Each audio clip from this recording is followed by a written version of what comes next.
Chers frères et sœurs, le plus grand bienfait qu'Allah Azza wa Jal nous a donné, c'est le bienfait de la guidance. C'est que nous soyons guidés sur son chemin, c'est que nous soyons des musulmans, c'est que nous soyons des croyants.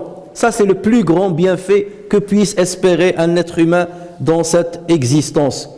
Et voilà pourquoi il se doit à chaque musulman d'être reconnaissant vis-à-vis d'Allah Azza wa Jal, reconnaissant par la langue, reconnaissant par le cœur et reconnaissant par le corps.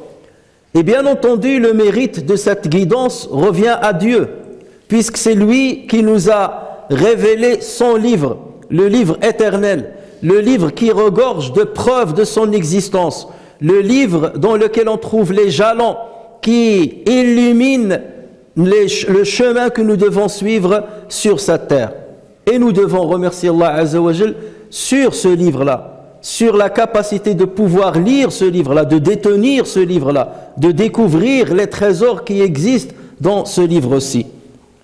Et nous devons encore plus et encore être reconnaissants envers Allah Azza wa Jal parce qu'il a accompagné ce livre avec un messager. Il a accompagné ce livre avec un messager, et pas n'importe quel messager. Un messager qu'il a choisi, qu'il a élu parmi tous les êtres humains. Un messager qui était transmetteur, un messager qui a su expliquer de la meilleure des façons la parole d'Allah Azza wa Jal et qui a su l'enseigner de la meilleure des façons. Un messager choisi parmi les meilleurs. Et Allah Azza wa Jal nous a rappelé ce bienfait pour ne jamais l'oublier. Le fait qu'il ait envoyé à nous ce prophète, il nous l'a rappelé dans le Coran pour qu'on ne l'oublie pas. Et c'est dans ce sens qu'Allah Azza wa Jal a dit لَقَدْ مَنَّ اللَّهُ عَلَى الْمُؤْمِنِينَ إِذْ بَعَثَ فِيهِمْ رَسُولًا مِّنْهُمْ. Allah a très certainement fait une faveur aux croyants lorsqu'il a envoyé chez eux un messager de parmi eux qui leur récite ces versets, les purifie et leur enseigne le livre et la sagesse, bien qu'ils fussent auparavant dans un égarement évident. Pourquoi Allah Azza wa Jal nous rappelle ce bienfait? Pourquoi il nous rappelle ce bienfait? Pourquoi il nous rappelle cette faveur? N'oubliez pas que je vous ai donné une grande faveur. Je vous ai envoyé Mohammed. Je vous ai envoyé ce messager. Le prophète sallallahu alayhi wa sallam nous dit, celui qui n'est pas reconnaissant vis-à-vis des gens ne peut pas l'être vis-à-vis de Dieu. Et celui qui mérite le plus de notre reconnaissance parmi les êtres humains, c'est le prophète sallallahu alayhi wa sallam. S'il y a quelqu'un qui mérite notre reconnaissance, à la tête de la liste, il y a le prophète sallallahu alayhi wa sallam. Autrement dit, celui qui n'est pas reconnaissant envers le prophète sallallahu alayhi wa sallam n'est pas reconnaissant envers Dieu. Celui qui ne remercie pas les êtres humains ne remercie pas Dieu. Si tu ne remercies pas le prophète sallallahu alayhi wa sallam, tu ne peux pas être reconnaissant envers Allah Azza wa Jal. Et la meilleure manière d'être reconnaissant par rapport à une faveur, c'est de la citer, c'est de la mentionner, c'est de l'expliquer, c'est de parler d'elle, parler autour d'elle. Autrement dit, si nous voulons manifester notre reconnaissance envers le prophète sallallahu alayhi wa sallam, il faut le mentionner, il faut parler de lui en tant qu'être humain, parler de lui en tant que prophète, parler de lui au niveau de son comportement, de son éthique, de sa relation avec son entourage, de l'amour qu'il dégageait à tout son entourage. À chaque fois qu'on parle du prophète sallallahu alayhi wa sallam, à chaque fois qu'on parle de la sira du prophète sallallahu alayhi wa sallam, dans les différents domaines de la vie, nous sommes en train de manifester cette reconnaissance. Nous sommes en train de le remercier. Et par là, nous sommes en train de remercier Allah Azza wa Jal parce que c'est lui qui l'a façonné de cette manière et c'est lui qui lui a donné une exemption de tous les défauts qui puissent exister chez les êtres humains. Allah Azza wa Jal nous a informé qu'il a exalté la réputation du prophète sallallahu alayhi wa sallam. Il a exalté la renommée du prophète sallallahu alayhi wa sallam. Dieu dit wa rafa'na, en parlant au prophète sallallahu alayhi wa sallam, wa rafa'na laka dhikrak. Nous avons exalté pour toi ta renommée. Son nom est exalté à travers l'adhan quotidiennement dans le monde entier. Nous élevons la parole, nous élevons le nom du prophète sallallahu alayhi wa sallam lorsqu'on dit wa ashhadu anna Muhammadan rasulullah. On exalte son nom dans chaque tashahhud. Une prière ne peut être valide que lorsque tu accomplis tashahhud. Et un tashahhud ne peut être valide que lorsque tu accomplis shahada, que le prophète sallallahu alayhi wa sallam est un messager. Et que tu salues le prophète sallallahu alayhi wa sallam dans ta prière. Et Allah Azza wa Jal a rendu ceci une obligation pour les musulmans, de prier pour le prophète sallallahu alayhi wa sallam. Et c'est dans ce sens qu'Allah Azza wa Jal a dit Inna Allaha wa malaikatahu yusalluna ala an-nabi ya ayyuhalladhina amanu sallu alayhi wa sallimu taslima. Allahumma salli ala sayyidina Muhammad. Certes, Allah et ses anges prient sur le prophète, ô vous qui croyez, priez sur lui et adressez-lui vos salutations. Adressez-lui vos salutations. Donc lorsque on adresse nos salutations au prophète sallallahu alayhi wa sallam, lorsqu'on prie sur lui, c'est que nous participons à cette élévation de sa renommée, à cette exaltation de sa renommée qu'Allah Azza wa Jal a voulu. Nous devenons quelque part des moyens, des outils pour l'exaltation de sa renommée. Et pour cela, Allah Azza wa Jal nous rétribue et nous récompense. Allah Azza wa Jal dit Qul alhamdulillah wa salamun ala ibadihi alladhina istafa. Dis louange à Allah et paix sur ses serviteurs qu'il a élus. Et le prophète sallallahu alayhi wa sallam est au sommet de la liste de ceux qu'Allah Azza wa Jal a élus. Dis alhamdulillah wa salam et accomplis tes salutations sur ceux qu'Allah Azza wa Jal a élus. Et regardez, Allah Azza wa Jal a mis de pair l'hamd d'Allah Azza wa Jal, la reconnaissance envers Allah Azza wa Jal, et le salam sur le prophète sallallahu alayhi wa sallam. Tout cela c'est pour dire que la mention du prophète sallallahu alayhi wa sallam fait partie de notre religiosité. Ce n'est pas quelque chose qui est secondaire dans notre religiosité. Se rappeler de Muhammad sallallahu alayhi wa sallam, parler de lui, enseigner sa sunna, enseigner ses enseignements, fait partie de notre religiosité envers Allah tabaraka wa ta'ala. Et comment ne pas être bien récompensé? Alors que le simple fait d'accomplir salat du prophète sallallahu alayhi wa sallam nous fait bénéficier d'énormément de récompenses. Dans un hadith, le prophète sallallahu alayhi wa sallam a dit celui qui prie une prière sur moi, Allah prie pour lui 10 prières, lui enlève pour cela 10 péchés et il l'élève pour cela 10 degrés. Pour une simple prière, lorsque tu dis Allahumma salli ala Muhammadin wa ala alihi wa sahbihi wa sallim taslima, une simple phrase qui te demande quelques secondes, regarde ce qu'elle t'attire comme récompense. Dieu prie pour toi 10 fois, 10 prières, et il enlève 10 péchés de ton livre, et il t'élève 10 degrés dans les degrés des pieux et des vertueux. Alors qu'en serait-il de celui qui mentionne tout le temps le prophète sallallahu alayhi wa sallam, qui étudie sa biographie, qui étudie son comportement, qui enseigne son comportement, qui propage sa biographie, sa vie et son éthique dans le monde entier, ou ne serait-ce que dans son entourage. Vous imaginez que la récompense va être encore plus grande. Chers frères et sœurs, Allah Azza wa Jal nous dit dans le Coran Allahu a'lamu haythu yaj'alu risalata. Allah sait mieux où placer son message, ou ses messages, dans une autre lecture.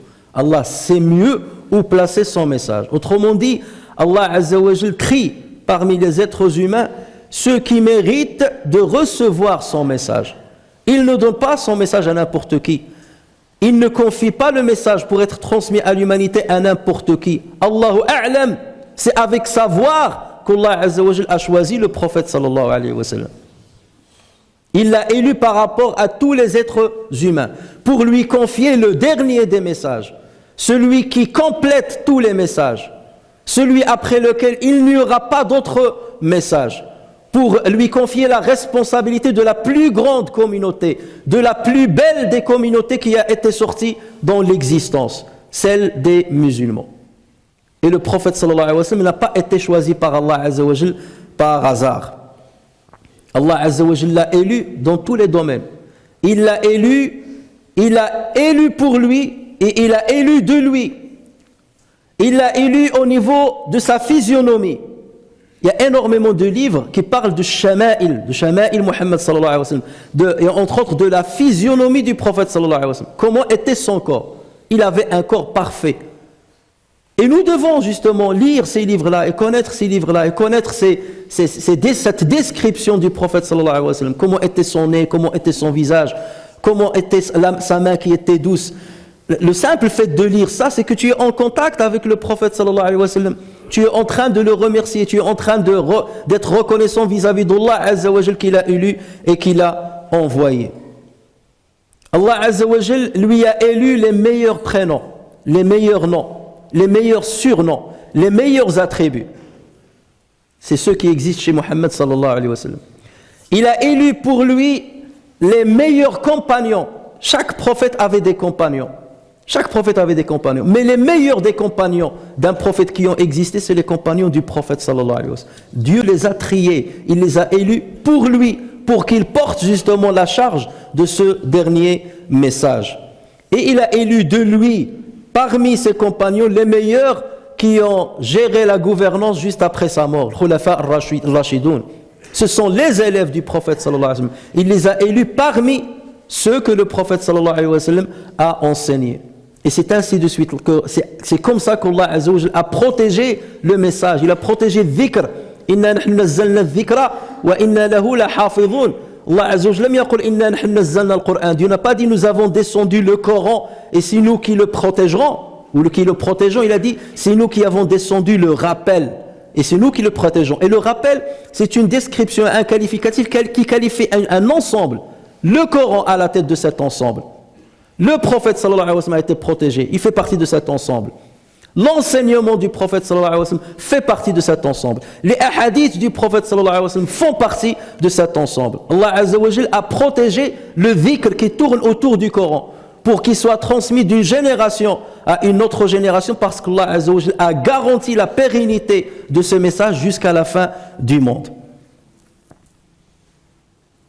Le prophète sallallahu alayhi wa sallam était le meilleur au niveau de sa création et au niveau de son éthique. Son apparence concordait avec son intérieur. Il ne cachait pas ce qu'il ne montrait pas. Il ne montrait que ce qu'il a dans le cœur réellement. Que ce qu'il a dans le cœur. Nous, on peut montrer une image aux gens, mais qui diffère énormément de notre réalité. Laquelle réalité qui va être découverte par nos proches, par notre famille.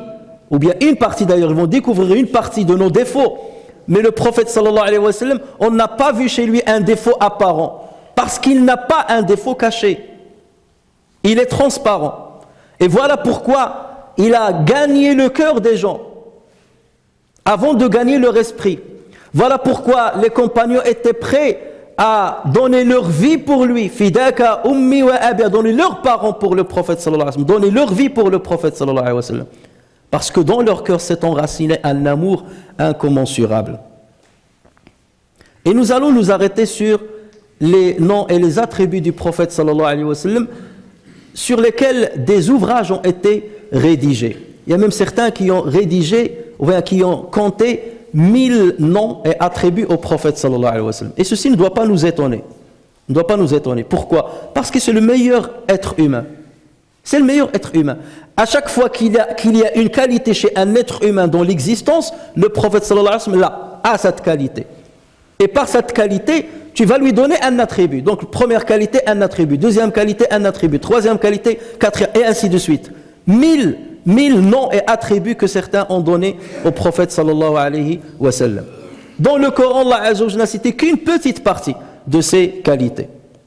L'imam Ibn Hajar al-Asqalani dit, parmi les noms du prophète sallallahu alayhi wa sallam et ses attributs qui ont été mentionnés dans le Coran et autour desquels il y a unanimité, il y a al-Shahid, il y a al-Mubashir, celui qui annonce la bonne nouvelle, Shahid, c'est-à-dire le témoin. Il y a al-Nadhir, celui qui met en garde.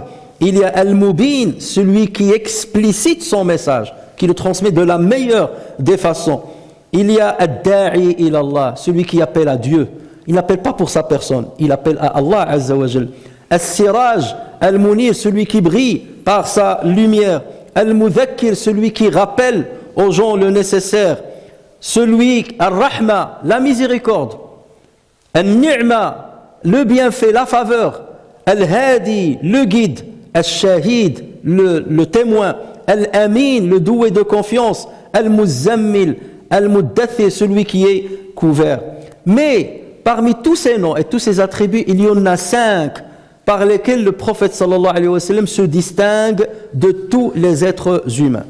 Et ces 5 noms, le prophète sallallahu alayhi wa sallam les a cités dans un hadith authentifié par Al-Bukhari, authentifié par Muslim. Et dans la version du Muslim, le prophète sallallahu alayhi wa sallam disait « J'ai 5 noms, j'ai 5 noms. Je suis Muhammad et je suis Ahmed. Je suis Al-Mahi, celui par qui Allah efface la mécréance.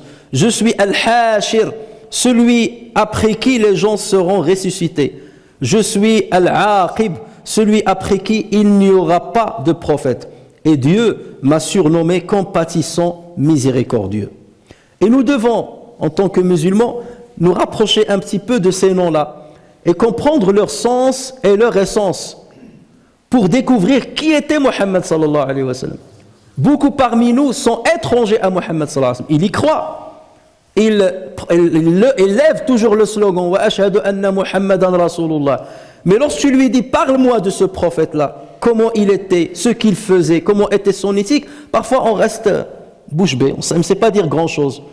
Ou on sait dire seulement peu de choses. Et voilà pourquoi le musulman se doit de s'approfondir dans l'étude de la sira du prophète sallallahu alayhi wa sallam dans tous les domaines de la vie pour comprendre qui était ce prophète. Puisqu'Allah Azza wa Jal nous dit que c'est une ni'ma, le prophète sallallahu alayhi wa sallam, c'est une faveur qu'il nous a envoyée, nous devons justement mesurer la grandeur de cette ni'ma.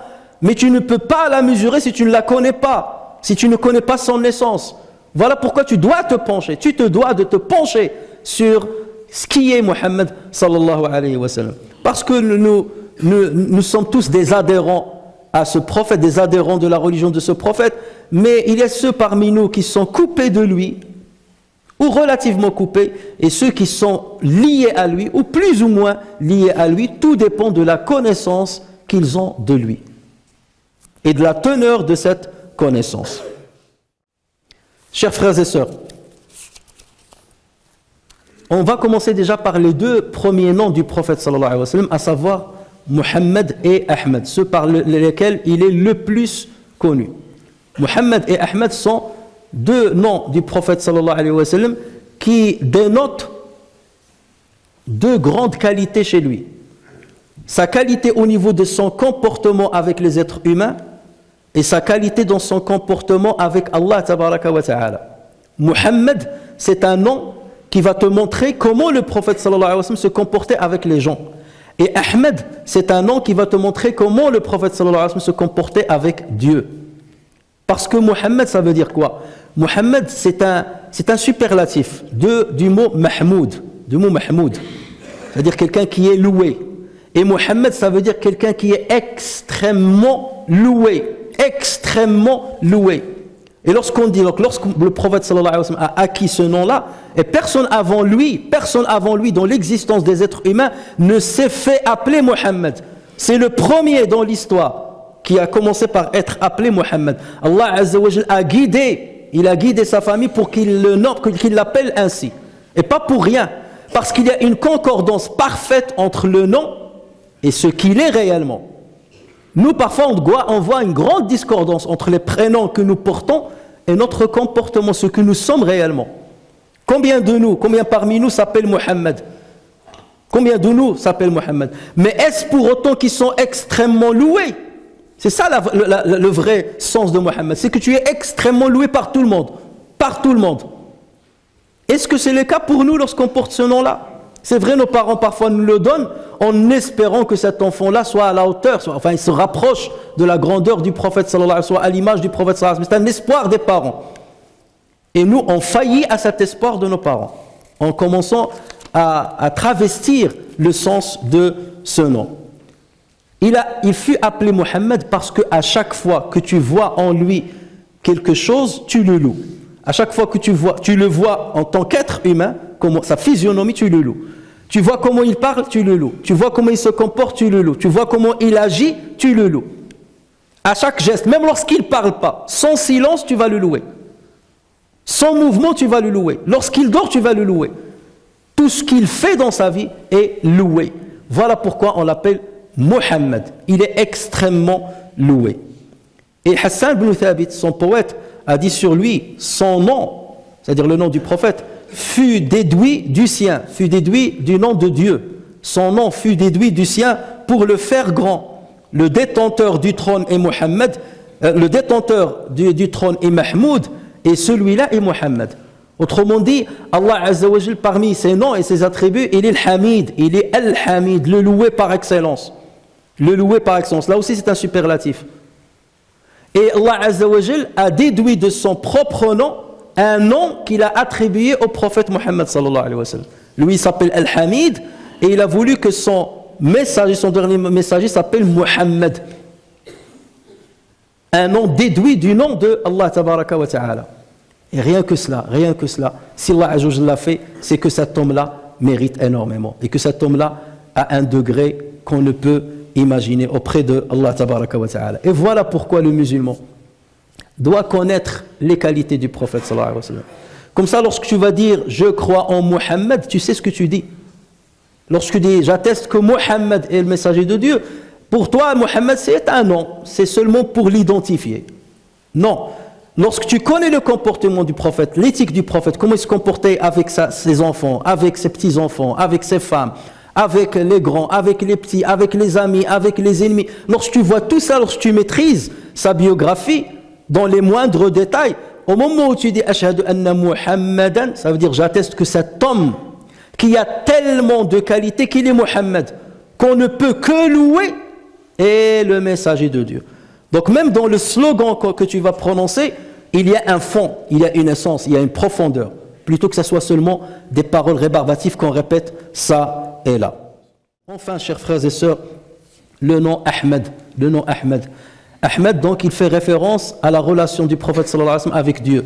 Parce que Ahmed, ça veut dire qu'il est celui qui loue le plus Allah Azza wa Jal. Parmi tous les gens, parmi tous ceux que Allah Azza wa Jal a créés, celui qui loue le plus Allah Azza wa Jal, c'est notre prophète. C'est pour cela qu'on l'a appelé Ahmed. C'est un superlatif. Celui qui loue le plus Allah Azza wa Jal.